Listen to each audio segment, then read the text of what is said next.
June to say a few words.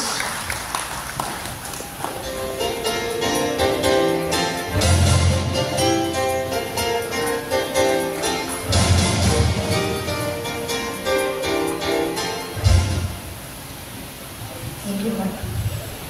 To our distinguished guests from the LGU and the ICT, Habitat for Humanity, EdgePoint, DepEd family, our Southfield AP family, a pleasant good afternoon to all. Bulalayaw in Ilocano means rainbow.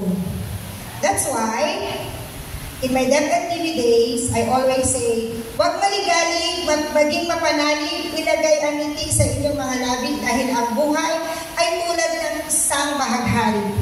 It is like a rainbow. And we are also celebrating rainbow this June, right? Marami palang taga-rainbow sa likod. Sorry. Rainbow means full of hope. With EdgePoint, Habitat for Humanity, with our local government units, the ICT, our Southfield AP National High School have high hopes for so many collaborations that we will have in the future for our learners and our teachers. On behalf of 2,348 students, 79 dedicated teaching personnel, and 14 non-teaching staff at our school, I extend our deepest appreciation for the installation of the digital classroom. We are incredibly fortunate to be among the recipients of this transformative technology. Your generosity and commitment for improvement in our educational opportunities are appreciated. The digital classroom will undoubtedly help our teaching methods, enriching the learning experiences of our students, and empowering our teachers. As the school head, I cannot express enough gratitude for this invaluable opportunity. We look forward to future collaborations and the continued support that you will extend to our school community towards the greater heights of excellence.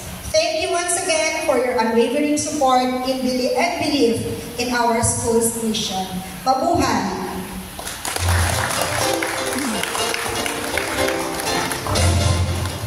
Thank you, Ms. Maribel. Okay, so leading up to the event, we were discussing amongst ourselves on how we could get the students to be participants also in this event. So what we did is we had an art competition and we had several dozen submissions. It was very difficult for the judges to select the winners, but we have them right here. Right? We invited them as well. So present, once I call your name, please come forward, come on stage to receive your prize, right? So I'd like also to call on stage Asik Barilla, who helped hand out the award, Mr. Suresh, and William.